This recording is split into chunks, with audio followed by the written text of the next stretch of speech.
ಕಾಂಗ್ರೆಸ್ನಲ್ಲಿ ದಲಿತ ಸಿಎಂ ಚರ್ಚೆ ಜೋರಾಗಿ ನಡೀತಾ ಇರುವಂತೆಯೇ ಲೋಕೋಪಯೋಗಿ ಸಚಿವ ಸತೀಶ್ ಜಾರಕಿಹೊಳಿ ಅವರ ನಿವಾಸ ಪವರ್ ಸೆಂಟರ್ ಆಗಿದೆ.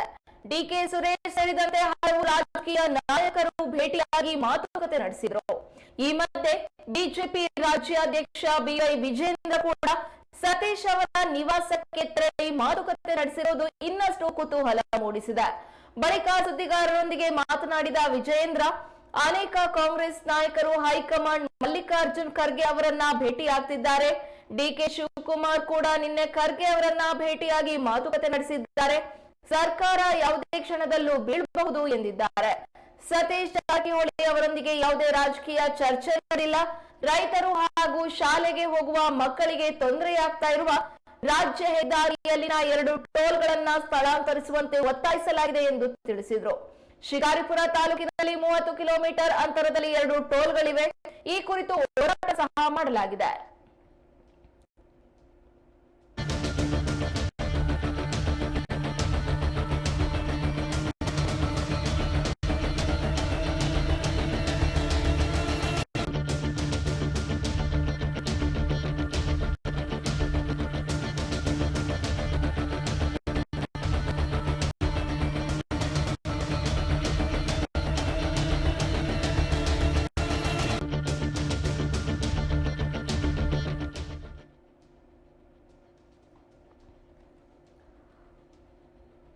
ಮೂಡ ಹಗರಣದ ತನಿಖೆ ಚುರುಕುಗೊಳ್ತಾ ಇದ್ದಂತೆ ಸಿಎಂ ಸಿದ್ದರಾಮಯ್ಯ ರಾಜೀನಾಮೆಗೆ ಒತ್ತಾಯ ಮಿತಿ ಮೀರಿದೆ. ಈ ಹಿನ್ನೆಲೆಯಲ್ಲಿ ಕಾಂಗ್ರೆಸ್ ಕೆಲವು ಮುಖಂಡರು ಕೂಡ ಕಾಂಗ್ರೆಸ್ ಹೈಕಮಾಂಡರ್ ಅನ್ನ ಭೇಟಿ ಮಾಡಿ ಬಹಳಷ್ಟು ಚರ್ಚೆಗೆ ಕುತೂಹಲಕ್ಕೆ ಗ್ರಾಸವಾಗುವಂತೆ ಮಾಡಿದ್ದಾರೆ. ಕಾಂಗ್ರೆಸ್ನಲ್ಲಿ ದಲಿತ ಸಿಎಂ ಚರ್ಚೆ ಜೋರಾಗಿ ನಡೀತಾ ಇರುವಂತೆಯೇ ಲೋಕೋಪಯೋಗಿ ಸಚಿವ ಸತೀಶ್ ಜಾರಕಿಹೊಳಿ ಅವರ ನಿವಾಸ ಪವರ್ ಸೆಂಟರ್ ಆಗ್ಬಿಟ್ಟಿದೆ. ಡಿಕೆ ಸುರೇಶ್ ಸೇರಿದಂತೆ ಹಲವು ರಾಜಕೀಯ ನಾಯಕರು ಭೇಟಿಯಾಗಿ ಮಾತುಕತೆ ನಡೆಸಿದ್ದಾರೆ. ಈ ಮಧ್ಯೆ ಬಿಜೆಪಿ ರಾಜ್ಯಾಧ್ಯಕ್ಷ ಬಿವೈ ವಿಜೇಂದ್ರ ಕೂಡ ಸತೀಶ್ ಅವರ ನಿವಾಸಕ್ಕೆ ತೆರಳಿ ಮಾತುಕತೆ ನಡೆಸಿರೋದು ಇನ್ನಷ್ಟು ಕುತೂಹಲ ಮೂಡಿಸಿದೆ. ಬಳಿಕ ಸುದ್ದಿಗಾರರೊಂದಿಗೆ ಮಾತನಾಡಿದ ವಿಜೇಂದ್ರ, ಅನೇಕ ಕಾಂಗ್ರೆಸ್ ನಾಯಕರು ಹೈಕಮಾಂಡ್ ಮಲ್ಲಿಕಾರ್ಜುನ ಖರ್ಗೆ ಅವರನ್ನ ಭೇಟಿಯಾಗ್ತಿದ್ದಾರೆ. ಡಿಕೆ ಶಿವಕುಮಾರ್ ಕೂಡ ನಿನ್ನೆ ಖರ್ಗೆ ಅವರನ್ನ ಭೇಟಿಯಾಗಿ ಮಾತುಕತೆ ನಡೆಸಿದ್ದಾರೆ. ಸರ್ಕಾರ ಯಾವುದೇ ಕ್ಷಣದಲ್ಲೂ ಬೀಳಬಹುದು ಎಂದಿದ್ದಾರೆ. ಸತೀಶ್ ಜಾರಕಿಹೊಳಿ ಅವರೊಂದಿಗೆ ಯಾವುದೇ ರಾಜಕೀಯ ಚರ್ಚೆ ನಡೆದಿಲ್ಲ. ರೈತರು ಹಾಗೂ ಶಾಲೆಗೆ ಹೋಗುವ ಮಕ್ಕಳಿಗೆ ತೊಂದರೆಯಾಗ್ತಾ ಇರುವ ರಾಜ್ಯ ಹೆದ್ದಾರಿಯಲ್ಲಿನ 2 ಟೋಲ್ಗಳನ್ನ ಸ್ಥಳಾಂತರಿಸುವಂತೆ ಒತ್ತಾಯಿಸಲಾಗಿದೆ ಎಂದು ತಿಳಿಸಿದರು. ಶಿಕಾರಿಪುರ ತಾಲೂಕಿನಲ್ಲಿ 30 ಕಿಲೋಮೀಟರ್ ಅಂತರದಲ್ಲಿ 2 ಟೋಲ್ಗಳಿವೆ. ಈ ಕುರಿತು ಹೋರಾಟ ಸಹ ಮಾಡಲಾಗಿದೆ.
ಮೂಡ ಹಗರಣದ ತನಿಖೆ ಚುರುಕುಗೊಳ್ತಾ ಇದ್ದಂತೆ ಸಿಎಂ ಸಿದ್ದರಾಮಯ್ಯ ರಾಜೀನಾಮೆ ನೀಡುವಂತೆ ಬಿಜೆಪಿ ಮುಖಂಡರು ಒತ್ತಾಯಿಸ್ತಾ ಇದ್ದಾರೆ. ಇನ್ನೊಂದೆಡೆ ಕಾಂಗ್ರೆಸ್ ನಾಯಕರು ಕಾಂಗ್ರೆಸ್ ಹೈಕಮಾಂಡ್ ಅನ್ನ ಭೇಟಿಯಾಗಿ ಯಾರು ಸಿಎಂ ಆಗ್ತಾರೆ ಅನ್ನುವಂತಹ ಕುತೂಹಲವನ್ನ ಕೂಡ ಕೆರಳಿಸಿದ್ದಾರೆ. ಕಾಂಗ್ರೆಸ್ನಲ್ಲಿ ದಲಿತ ಸಿಎಂ ಚರ್ಚೆ ಜೋರಾಗಿ ನಡೀತಾ ಇರುವಂತೆಯೇ ಲೋಕೋಪಯೋಗಿ ಸಚಿವ ಸತೀಶ್ ಜಾರಕಿಹೊಳಿ ಅವರ ನಿವಾಸ ಪವರ್ ಸೆಂಟ್ ಆಗ್ಬಿಟ್ಟಿದೆ. ಇತ್ತೀಚೆಗೆ ಸತೀಶ್ ಜಾರಕಿಹೊಳಿ ಅವರು ಕೂಡ ಹೈಕಮಾಂಡ್ ಮಲ್ಲಿಕಾರ್ಜುನ್ ಖರ್ಗೆ ಅವರನ್ನ ಭೇಟಿಯಾಗಿದ್ರು. ಡಿಕೆ ಸುರೇಶ್ ಸೇರಿದಂತೆ ಹಲವು ರಾಜಕೀಯ ನಾಯಕರು ಭೇಟಿಯಾಗಿ ಮಾತುಕತೆಯನ್ನ ನಡೆಸಿದ್ರು. ಈ ಮಧ್ಯೆ ಬಿಜೆಪಿ ರಾಜ್ಯಾಧ್ಯಕ್ಷ ಬಿವೈ ವಿಜಯೇಂದ್ರ ಕೂಡ ಸತೀಶ್ ಅವರ ನಿವಾಸಕ್ಕೆ ತೆರಳಿ ಮಾತುಕತೆ ನಡೆಸಿರೋದು ಇನ್ನಷ್ಟು ಕುತೂಹಲ ಮೂಡಿಸಿದೆ. ಬಳಿಕ ಸುದ್ದಿಗಾರರೊಂದಿಗೆ ಮಾತನಾಡಿದಂತಹ ವಿಜಯೇಂದ್ರ, ಅನೇಕ ಕಾಂಗ್ರೆಸ್ ನಾಯಕರು ಹೈಕಮಾಂಡ್ ಮಲ್ಲಿಕಾರ್ಜುನ್ ಖರ್ಗೆ ಅವರನ್ನ ಭೇಟಿಯಾಗ್ತಿದ್ದಾರೆ. ಡಿಕೆ ಶಿವಕುಮಾರ್ ಕೂಡ ನಿನ್ನೆ ಖರ್ಗೆ ಅವರನ್ನ ಭೇಟಿಯಾಗಿ ಮಾತುಕತೆ ನಡೆಸಿದ್ದಾರೆ. ಸರ್ಕಾರ ಯಾವುದೇ ಕ್ಷಣದಲ್ಲೂ ಬೀಳಬಹುದು ಅಂತ ಹೇಳಿದ್ದಾರೆ. ಸತೀಶ್ ಜಾರಕಿಹೊಳಿ ಅವರೊಂದಿಗೆ ಯಾವುದೇ ರಾಜಕೀಯ ಚರ್ಚೆ ಮಾಡಿಲ್ಲ.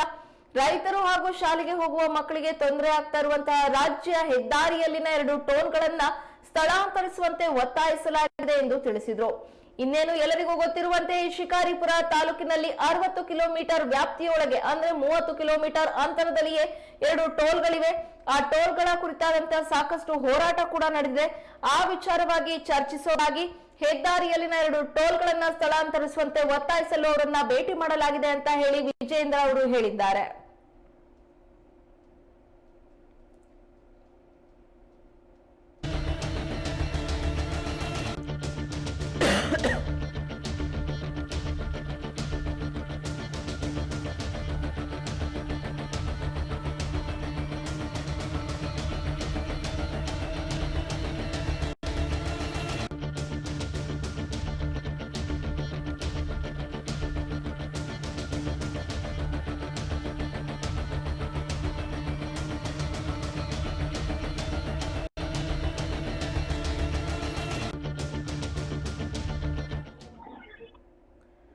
ಈ ಕುರಿತು ಹೆಚ್ಚಿನ ಮಾಹಿತಿಯನ್ನ ನೀಡುವುದಕ್ಕೆ ವಾಹಿನಿಯ ಪ್ರಧಾನ ಸಂಪಾದಕರಾದ ಹೊನ್ನಾಳಿ ಚಂದ್ರಶೇಖರ್ ಅವರು ದೂರವಾಣಿ ಸಂಪರ್ಕದಲ್ಲಿದ್ದಾರೆ.